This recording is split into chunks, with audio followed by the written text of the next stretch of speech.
Hello, great to see you there, and welcome to the inaugural episode of Path to Abundant Living. I'm your host, Ryan Ruff. In a few minutes, I'll be bringing on the stars of our show. That's Scott Morrison and Matt Nordmann, the managing partners of Morrison, Nordmann Associates. But first, I'd love to do a little bit of housekeeping with you, our listeners, our viewers, and give you a gist of what you can expect on this show moving forward. Each episode, Matt, Scott, and I are going to be breaking down a complex financial topic. We're going to be tapping into their years of industry experience and breaking down these topics into way more manageable terms.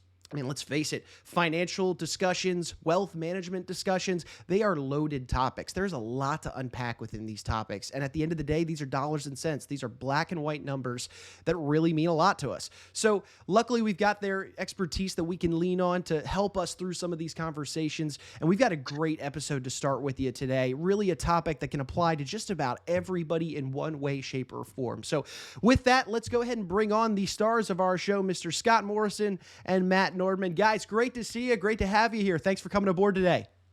Hey, great to see you, Ryan. Thank you, Ryan.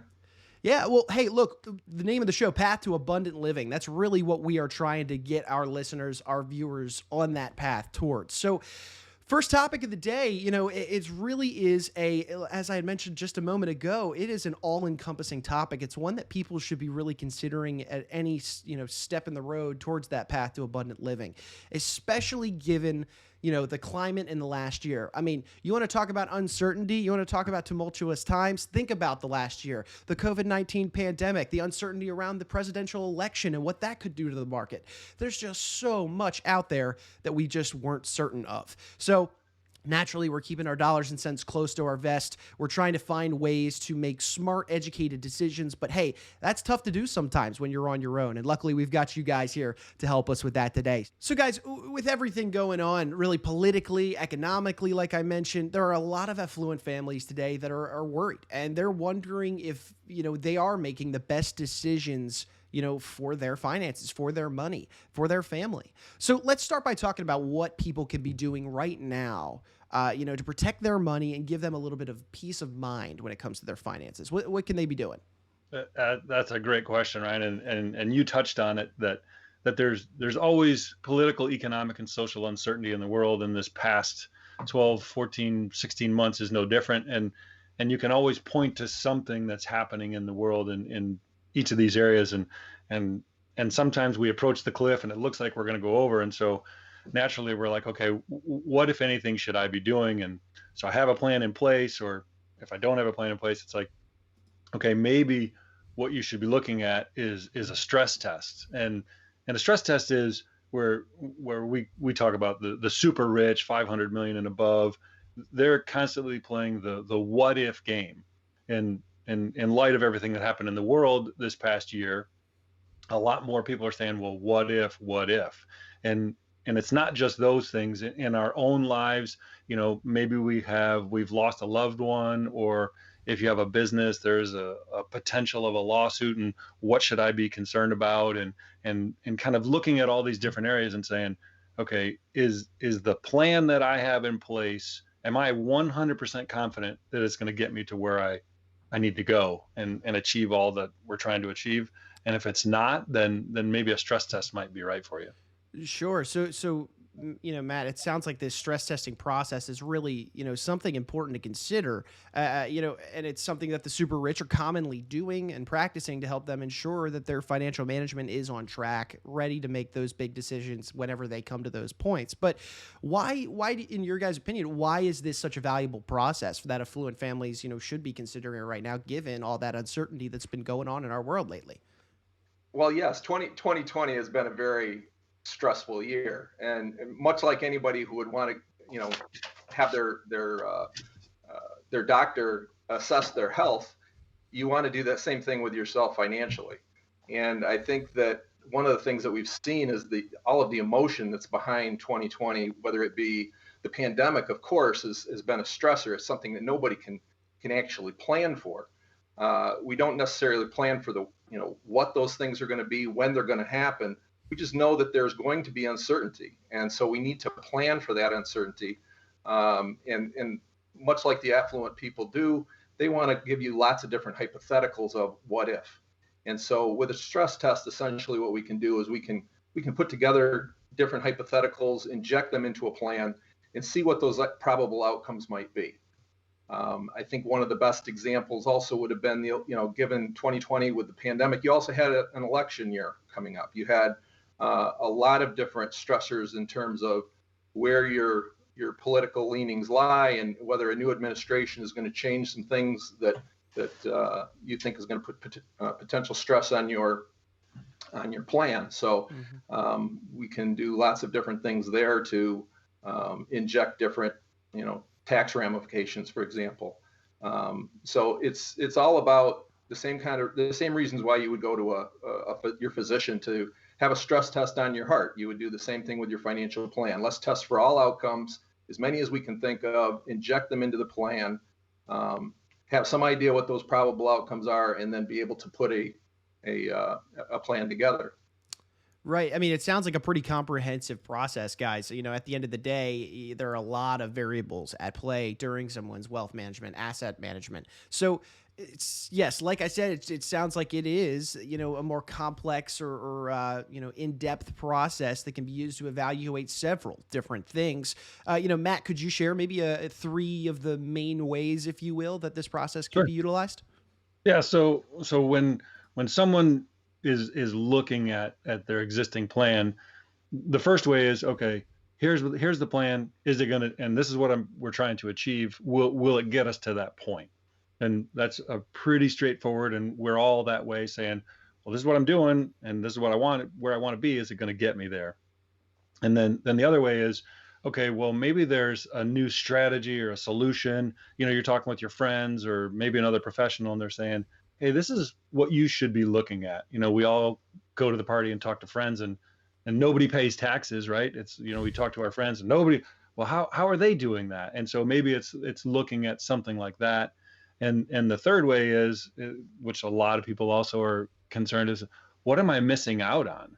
It's, I don't know what I don't know. Mm-hmm. And so if I don't know these things, maybe I should be talking with a professional to say, here's where we are. Is there something we're missing? And so kind of looking at those 3 areas and saying, okay, either this plan, or this plan, is it doing what you want? Are you missing out on anything? And maybe there's extra things that you should be looking at or actually removing from your plan that could be harming you.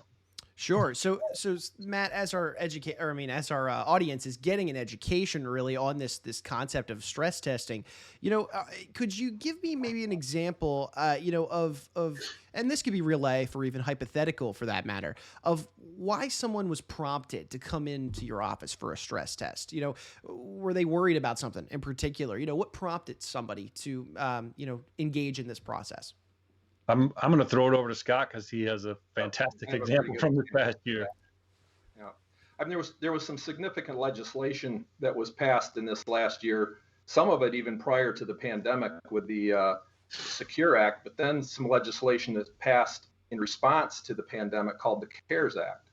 And we've had a client where she's always been concerned about required minimum distributions in her IRA. Income that she really doesn't need nor wants to be taxed on, and would prefer to have it be passed on to her heirs. And so with the Secure Act, essentially it pushed the RMD age back from 70 and a half to 72. So that in effect was something that we could inject into a stress test. And then the second thing would have been that following when the pandemic really kind of caused the market to drop as much as it did, as much as 30% in equities in March, there was an opportunity to collaboratively work with the CPAs to say, okay, well, where are these IRA account values? And if they're as low as they are, given that we have a Roth conversion privilege, is there an opportunity here to convert an IRA into a Roth IRA and then be able to use that Roth IRA during any kind of market recovery, as we certainly would be optimistic about the solutions to the pandemic, vaccinations going forward, that kind of thing, where having an eye on the future and that normalcy will come back, that with that recovery can come back tax-free in a Roth IRA. So it was just one example where as much as what was going on and caused enough emotion for that client, it was something where they could come in, do the stress test, and recognize an opportunity in that conflict. So it ended up being a really good story in the end. Yeah. So, there's a lot going on here when it comes to what could prompt somebody, that is, to come in to sit down with you guys, go through that stress test property. Now, maybe let's shift gears just a touch and see could you guys provide me maybe an example of a stress test that you guys did conduct that maybe really helped somebody or borderline saved somebody from making a mistake that ultimately, you guys helped improve their financial situation. This could be, again, a real life or even a hypothetical example for that matter, but do you have an example of how the stress testing process could really benefit somebody in one way or another? So I know Scott mentioned the one client who came in and really saved, I know, and he can expand on it. Her goal was to leave a significant money to heirs, but in a tax efficient way. And so by, as painful as it was to see, the market and account values drop 20 or 30% for some people, but it was an opportunity. And I'll let Scott tell a little bit more. Well, yeah, and I guess that was kind of my last example, was that in doing that, there was a real consequence, taxable consequence. There was a tax to pay, and I'm certain that at this time in April, that consequence is becoming very real. But at the same time, the growth that has happened since April, now that same client is now looking at account values that have not only recovered, but have now surpassed her account value before the pandemic. And all of that growth has now been tax-free. And all of that growth can now be passed on to her children without a tax. And under the new Secure Act, can grow that for an additional 10 years tax-free. So it accomplished just about everything she wanted in that example. And so working, like Scott was saying, working with the CPA, it's like, okay, you're going to take a tax hit now, but it's going to be significantly less today, even and especially in light of everything that was going on last March and April.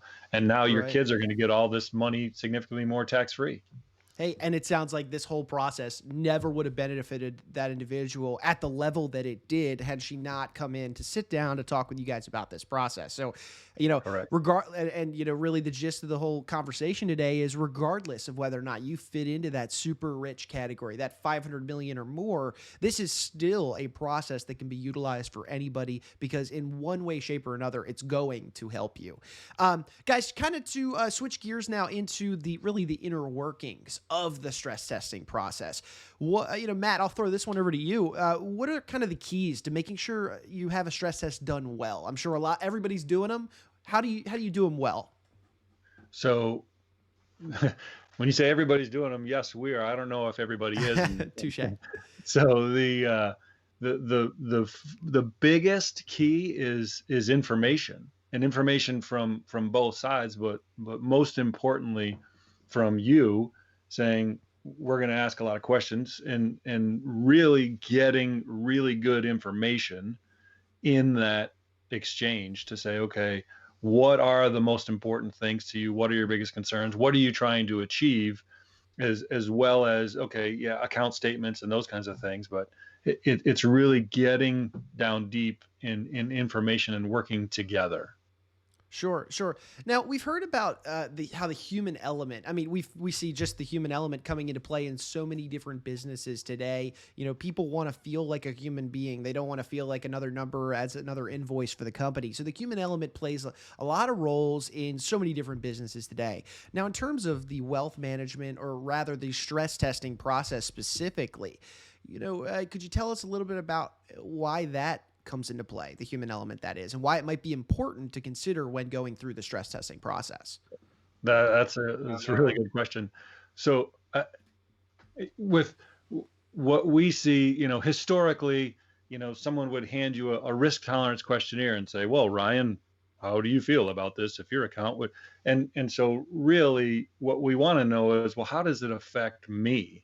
And really all the things that that we are trying to do as a family or as a business or whatever it might be, and really delving into that human side of things, and building that trust, because it's built and it's earned. It's not just given, but really delving into that human side of, okay, what really is most important to you, and what are those big concerns in your life that could keep you from achieving those things. Mm-hmm.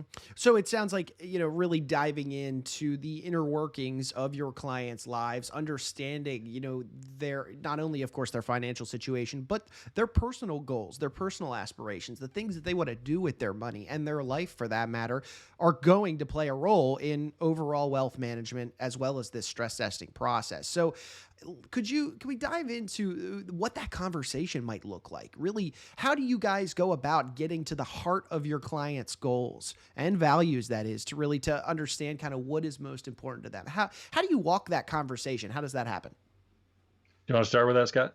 Sure. Okay. I think that number one, in that first discovery meeting as part of the wealth management process, that interview that Matt is talking about, anytime it's that first face-to-face meeting, you as the advisor understand, and you understand that the client is coming with some anxiety to begin with. This is a new person, and they're about to share their financial story, and not even sure whether they're going to be working with that person at the end of the meeting.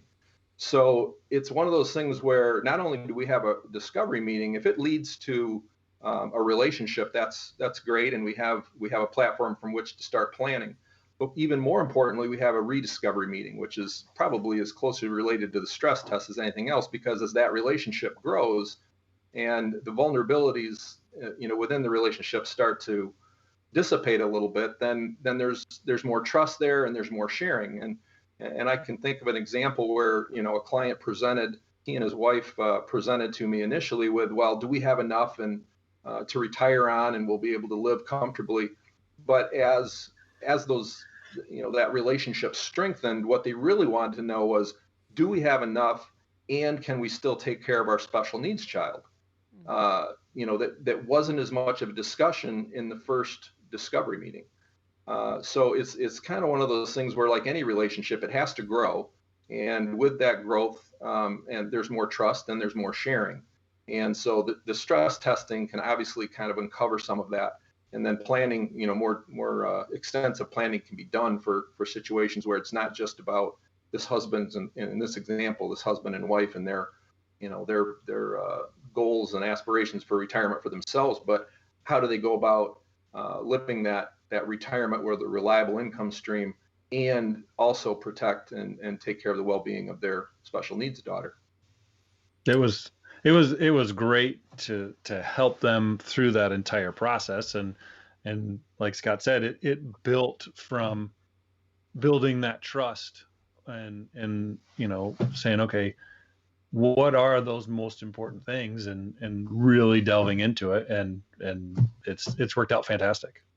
And we had to inject, the different hypotheticals into that stress test would be, well, what happens if one spouse dies before the other? What if they have the kind of longevity that they want to have and they live deep into their retirement? What if they don't?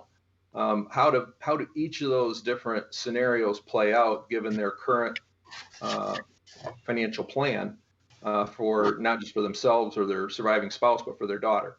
And how if there's any gaps in that plan, do we fill those and make sure that everyone gets as much out of that plan as they can? Sure. It sounds like, guys, there are so many things to consider throughout the stress testing process and the conversations that take place, especially during that initial discovery meeting with you guys.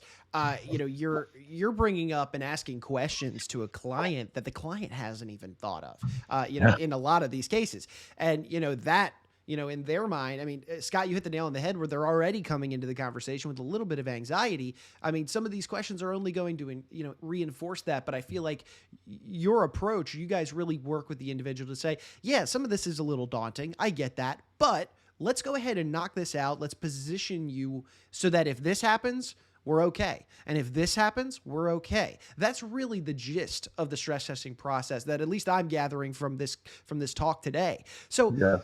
we've been talking about how this stress testing process is commonly used among the super rich, those people in that classification of $500 million or more in their net worth. Obviously they have a tremendous amount of access to expertise when you have that kind of capital. But could you share a lesson or two that could be learned from this group of people who have that access to that expertise when it comes to this whole area of stress testing? Sure.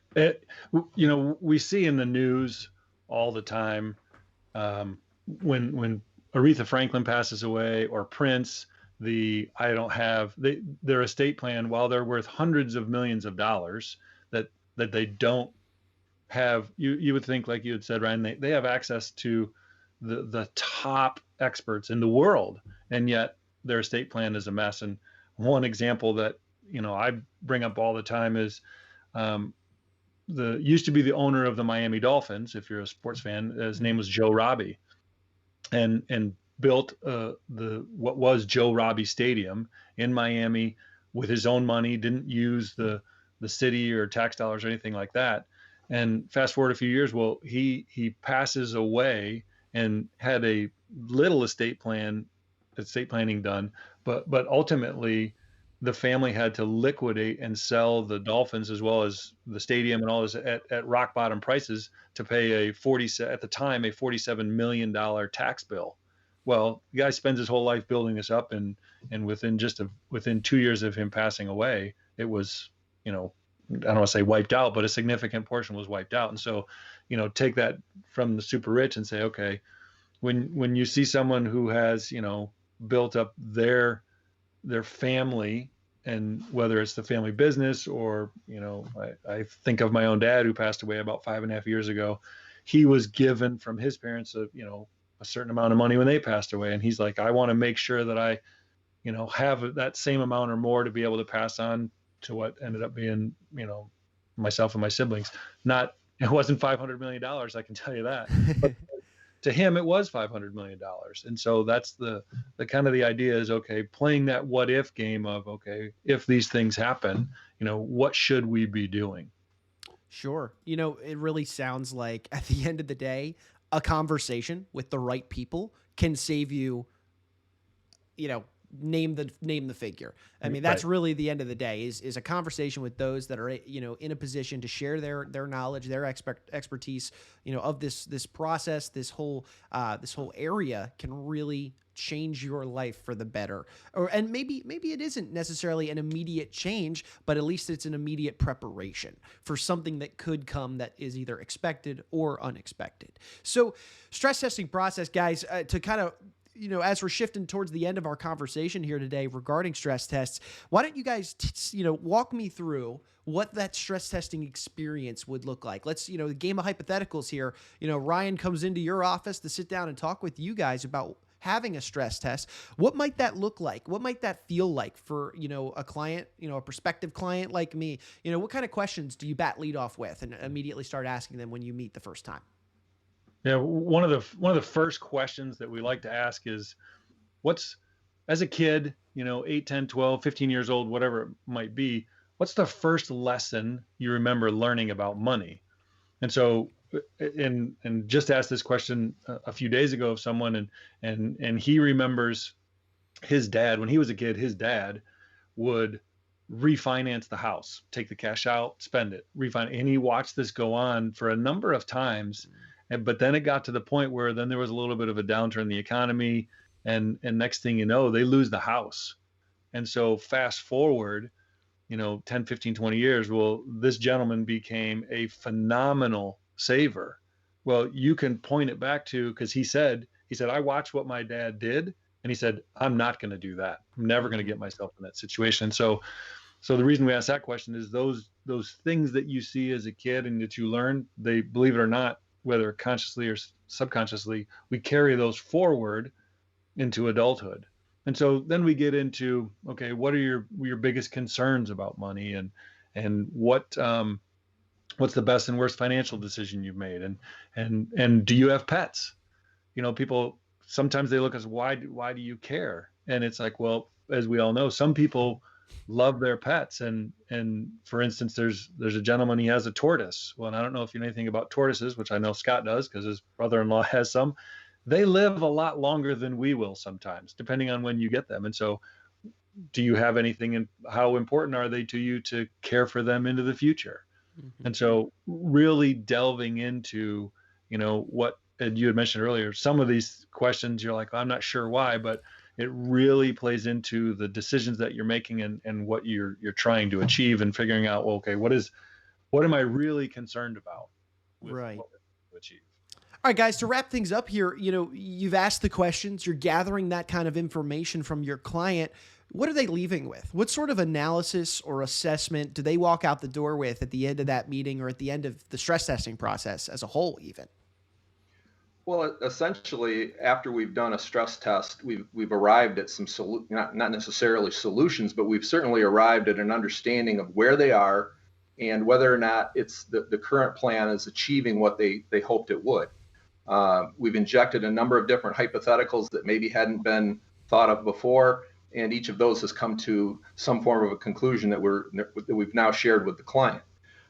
So if there's a plan that's a good, solid plan, remember, oftentimes we're talking to people who either they have an existing advisor, or they are looking for an advisor. If that plan is a good, solid plan, it's an opportunity to say, hey, there's a good plan here, and probably something you can have a continued conversation with your current advisor about. I mean, a stress test is really a second opinion. So in that regard, you might very well be saying, hey, this is not necessarily a good fit because you have an excellent plan, and whoever's been putting this together for you, you might want to continue to work with.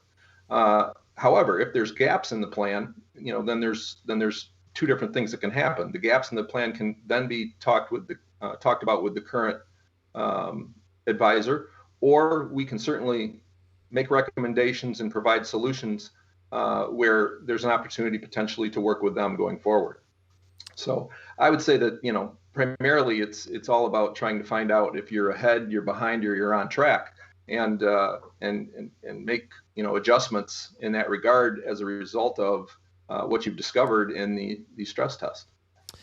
Scott, you hit the nail on the head there. I was about to, I was going to ask a quick little follow-up question in that, yes, adjustments was the key word there. A stress testing process doesn't certainly sound like a one and done kind of process. It's one of those things that you want to make sure you're actively going back, revisiting some of those conversations, because, hey, nobody saw 2020 coming. Nobody thought we'd be having some of these conversations that we've been having today surrounding social distancing, masks, you name it.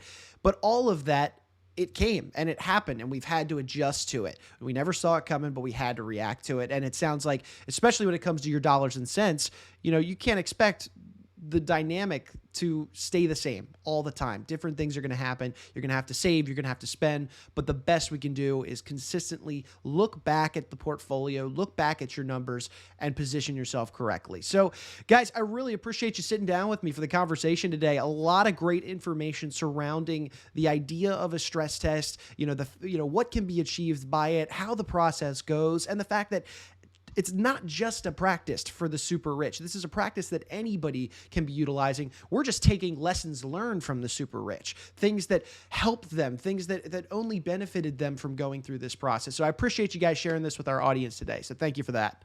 Hey, thanks, Ryan. Great to be here. Thank you. And we thank you, our listeners, for being a part of today's conversation. If you like what you saw, you like what you heard, feel free to check us out, subscribe to any one of our channels. We're going to be, again, like I mentioned at the top of the show, diving into a new complex financial topic each month in each new episode. Scott, Matt, myself, we're going to unpack all that there is to discuss about this given topic and really break things down for you in a more manageable and understandable way, ultimately. So for Scott and Matt, I'm Ryan saying so long, and we thank you for joining us for today's edition of Path to Abundant Living.